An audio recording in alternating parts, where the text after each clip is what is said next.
In order to open an app in a pop-up view on the Samsung Galaxy A57, first of all, we can open the app that we want to open in the floating window mode.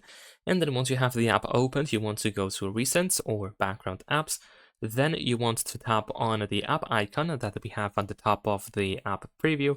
And then in here, we should be able to find Open in Pop-up View. So if you tap on this option, you should be able to quickly open the app in the pop-up view. We can, of course, drag it around in order to change the position. You can tap on this thick line at the top in order to find additional options. And you can grab by one of the corners in order to resize the pop-up view. Besides that, there is one more way that allows you to activate an app in the pop-up view, but first we need to make sure that it is enabled.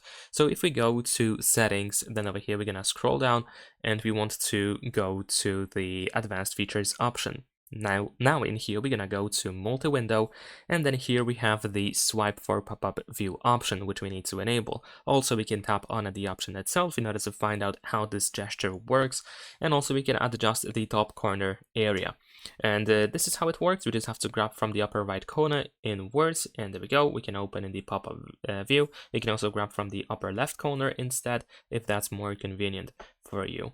And that is pretty much it. Leave a like and subscribe.